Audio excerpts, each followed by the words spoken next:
L'entente de développement culturel entre la Ville de Baie-Comeau et le ministère de la Culture et des Communications du Québec est fière de collaborer à cette émission.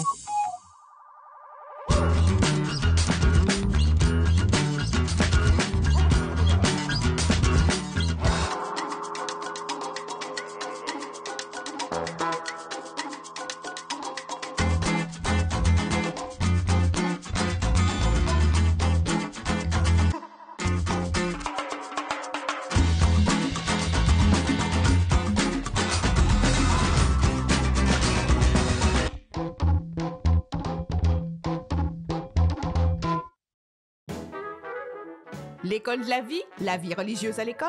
Pour nos invités, l'éducation et la religion ont pris pas mal de place dans leur jeunesse. Voici de quelle façon.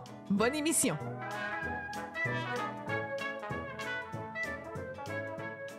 Je suis venue aux études parce qu'à ce moment-là, le cours pour les enseignantes ne se donnait pas dans les universités, c'était dans les écoles normales.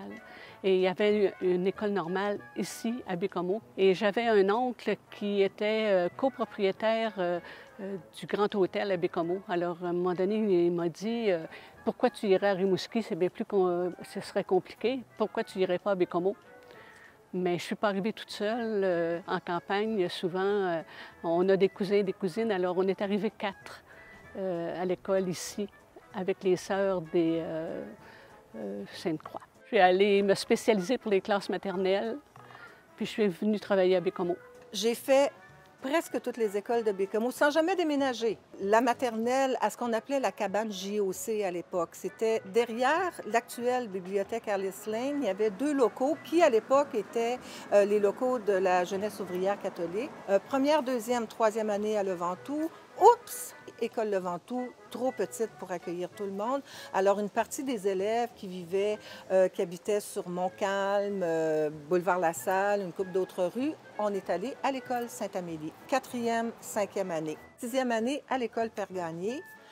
Secondaire 1 à l'école Saint-Viateur, qui est l'actuelle coopérative de la mer. Secondaire 2 à McCormick. Et 3, 4, 5 à la Polyvalente, et puis le cégep à Haute-Rive. Alors, il y a 2 écoles, je pense, à Baie-Comeau que je n'ai pas fait, l'école Boisvert et l'école Kerb, qui est l'actuelle bibliothèque Alice Lane. Moi, j'ai fait l'école par exemple. Moi, dans mon temps, on était environ 140. À partir de la première année, elle est à 11e. Puis à l'école, ça marchait bien. Tu sais, on avait des professeurs plutôt beaucoup de Nouveau-Brunswick puis Nouvelle-Écosse, qui étaient nos professeurs. Beaucoup de madames. La première année d'école, j'ai été ici à Baie-Comeau. C'était une première école qu'il y avait par les sœurs de Sainte-Croix. Mais on y allait en taxi. Imagine-toi donc que la Québec-Nord-Char payait les taxis pour les enfants du patelin en bas. On était 12 familles à peu près. Puis l'hiver, là, c'était pas sur l'asphalte, c'était sur la gravelle. On restait pris l'hiver, là, puis le chauffeur de taxi, il nous apportait à manger dans ses bagages, puis tout ça. Puis là, après cette année-là, papa a décidé qu'on irait passer à l'air. Moi, je n'ai vraiment pas de mauvais souvenirs. C'était des femmes d'abord très avant-gardistes. Je me souviens, entre autres, que notre directrice, sa sœur, c'était Marie-André Bertrand de Montréal, qui avait une carrière phénoménale dans les universités. Nous, on a été très bien traités, sauf qu'on ne pouvait pas, évidemment, les filles de la campagne, retourner le soir. Alors, on pensionnait près de la grotte. Ici, là, il y avait un édifice, on était pensionnaires là.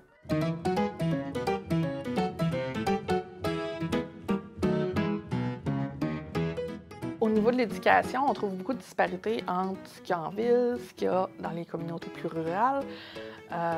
Surtout ici à Baie-Comeau, il n'y avait rien autour. Donc, même en Mingani, il n'y avait rien autour. Dans les villes, on a besoin, en raison de la présence des écoles, puis des besoins, parce qu'on a des métiers qui sont nécessaires, qu'on ne retrouve pas en communauté plus rurale, comme des médecins, des avocats, des notaires, que là, au lieu d'avoir un notaire, par exemple, pour 4-5 villages, bien là, on va avoir plusieurs personnes qui vont occuper ces postes-là. Donc, on a besoin de ces gens-là. Donc, veut pas, bien, on a besoin de les envoyer à l'école pour qu'ils apprennent à faire ces métiers-là. Donc, on retrouve une plus grande rotation des élèves. Donc, les enfants ont tendance à finir leurs études, à aller dans des niveaux plus supérieurs, alors qu'en campagne, les gens ne s'attendent pas à ce que les jeunes finissent l'école. Moi, mon grand-père avait une 3e année. Donc, les gens s'attendaient que rapidement les aînés allaient rentrer sur le marché du travail ou aider à la ferme familiale. Puis souvent, bien, si on avait un petit peu plus de moyens, bien là, on allait envoyer un faire curer ou chez les bonnes sœurs ou des fois, s'il est chanceux, bien, il allait justement apprendre un de ces métiers-là, libéral-là. Mais c'était plus souvent un système d'apprentissage. Donc, par exemple, un père, un fils, bien, si le père est cordonnier, souvent le fils allait devenir cordonnier parce que bien, c'était comme ça que la transmission du savoir se faisait pour ce type de métier-là, comme les bouchers, les agriculteurs, les forgerons et tout ça. Quand je suis revenue pour de bon à Baie-Comeau, c'était le temps des gros travaux sur la Manique. Et puis, à ce moment-là, il y avait des enfants, c'était comme incroyable à Baie-Comeau parce que ça suscitait des familles qui venaient s'installer. Et à ce moment-là, au contraire d'aujourd'hui où on cherche des élèves dans les classes, nous autres, toutes les écoles étaient pleines. Et tellement pleines qu'à un moment donné, ils mettaient des roulottes à côté des écoles pour avoir des locaux supplémentaires pour les classes maternelles.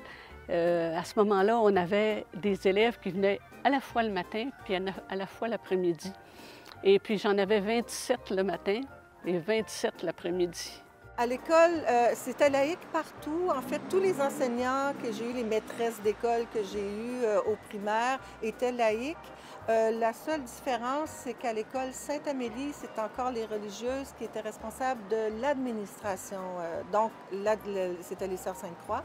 Donc, la directrice était religieuse, celle qui s'occupait du petit magasin. Mais sinon, les enseignantes... on avait une enseignante en Sœur Lucie, Sœur Sainte-Lucie, en musique, qui, elle, était religieuse, mais sinon, toutes les autres étaient laïques. On n'avait pas de support informatique dans ce temps-là. On faisait tout à la main, là. Alors, mon amoureux, bien souvent, le soir, m'aidait à faire du découpage. et écrire les noms de nos 54 petits amis qui allaient venir le lendemain.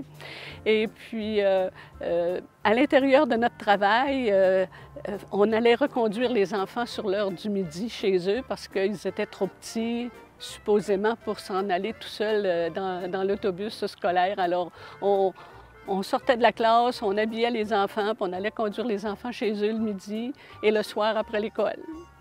Ça faisait partie de notre tâche de travail. 71, 72, 73 peut-être. 3 belles années de cégep. Mais il y avait tellement de monde dans ce temps-là, c'était bien agréable. Plein de filles, plein de gars, les cheveux longs, c'était les chemises carottées. Pour avoir 50 il fallait être présent. Pas manquer de cours, tu avais 50 Ça fait que j'étais à tous les cours. Ça me donnait mon passage pour l'année d'après. Mais il y avait tellement de monde qui nous poussait tout de suite l'année d'après dans l'autre classe. Ils nous faisaient monter parce qu'il y a eu un boom. Hein? Je ne sais pas si c'est les X ou les Y, moi, là mais il y avait un boom qu'il fallait faire de la place. Là. Ils ont fait les polyvalentes à travers tout ça. Là. Moi, j'étais au début de la première gang qu'on a voulu avoir un petit café kibbutz. Tu sais, avec rien. Un vieux divan, une vieille TV qui passait Femme d'aujourd'hui là-dedans. Puis il y avait un piano aussi. Et voilà. Puis là, ils ont mis 80 000 pièces et ils l'ont rénové. Il doit être beau, hein? Découvrons nos invités. Voici ce que Daniel Bourassa nous a répondu quand on lui a demandé de se présenter. Bon, bien, pour me présenter, mon nom, c'est Daniel Bourassa et je suis de Baie-Comeau. Mon père est fondateur de la ville de... un des fondateurs de la ville de Baie-Comeau. On est une famille de 5 enfants, je suis le bébé, et puis on m'a demandé de parler aujourd'hui un peu de la ville de Baie-Comeau. J'en suis très fier. Je suis allé voir ailleurs plusieurs fois, 3-4 fois, ce qui totalise à peu près 15 ans à l'extérieur, et je suis revenu à Baie-Comeau. Et j'en suis très heureux. Et voilà. Merci à vous, très cher Daniel.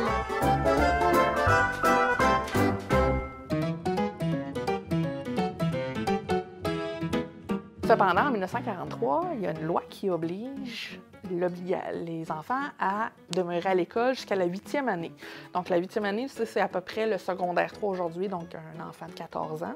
Mais c'est encore très fréquent, encore dans des milieux ruraux de cette époque-là, même si la loi existe, que ces enfants-là vont quitter avant d'avoir l'âge légal de quitter l'école.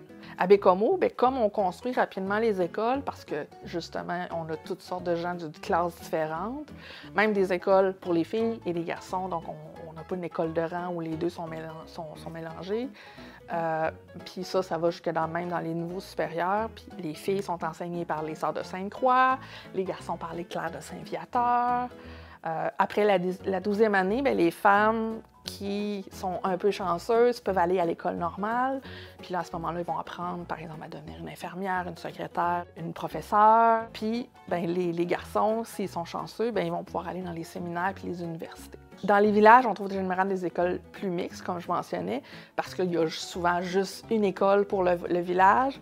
Puis c'est souvent plus des laïcs, parce que les villages sont pas assez gros pour soutenir des communautés religieuses.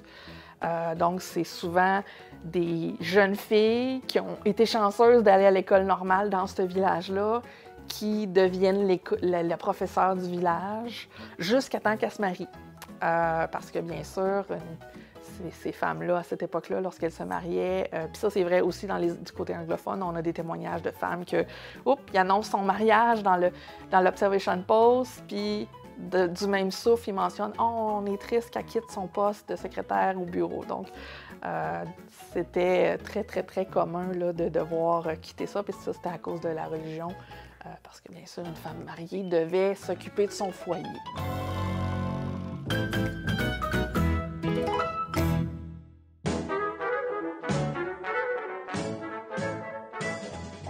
La religion, elle s'est intégrée dans ma vie quand je suis arrivée chez les Chabot. C'était un Dieu qui me faisait peur. Les autres, il y a des péchés partout. Puis les pensionnaires, pareil, les premières années, c'était strict, là, tu sais. Puis les sœurs, ils avaient 8 ans, 9 ans, ils nous envoyaient à la confesse, puis ils disaient « Tu vas avoir des péchés ». Fait que je m'en inventais, ça en prenait absolument. Fait que j'étais pas bien là-dedans, tu sais. La religion était très, très, très stricte. Et je me souviens, entre autres, il y avait une famille à Portneuf-sur-Mer. Je pense qu'ils étaient quelque chose comme 12 enfants. Puis, quand le curé faisait sa visite paroissiale, il regardait l'âge des enfants puis il disait « Comment ça se fait qu'il n'y en a pas un en route cette année? Si le dernier avait 2 ans, la religion voulait peupler le Québec. » On passait par tous les sacrements. Mais on allait à la messe tous les dimanches, on allait à Pâques, on avait toute notre petite robe blanche, nos petits gants blancs, notre petite sacoche, notre petit chapeau, puis on allait tout à la messe, puis on faisait le carême, mon Dieu. Puis c'est ça, on a suivi là-dedans tout le temps. Je te dis pas qu'on est encore fervent, mais moi je fais ma prière à tous les soirs pour remercier le bon Dieu d'une belle journée que j'ai passée. Mais plus tard, chez Ursuline à Rimouski, c'était pas la même affaire. C'est un Dieu qui était bon, puis qui nous aimait, puis tout ça. Je me suis réconciliée un peu avec Dieu. La tradition au jour de l'an, ça, c'est sacré. À toutes les années, en fait, c'était la fête aussi à mon père, le 1er de l'an. Mais papa, il nous bénissait, tous les enfants. Puis c'était toujours un moment, pas sensible, mais tu sais, un moment prenant, là. Puis là, il nous souhaitait, il était heureux de l'année qu'on avait vécue, puis il nous souhaitait une bonne prochaine année. Puis ça, là, ça a été toujours... puis on le fait encore maintenant, là. Mais plus tard, quand j'ai retrouvé mon identité indienne, quand j'ai retrouvé mes sœurs, j'ai retrouvé l'endroit où maman était venue au monde, à Romaine. J'ai côtoyé des Inuits à Pessamit. Puis j'ai retrouvé mon identité. J'ai su que celui que je priais, c'était le grand Manitou. Il m'a justement donné des lumières sur toute mon histoire, mon être. C'est lui qui est la lumière de ma vie. Je suis bien là-dedans. J'ai une certaine paix, là. Ouais. Puis ça vient de là-haut. Ça vient des Inuits.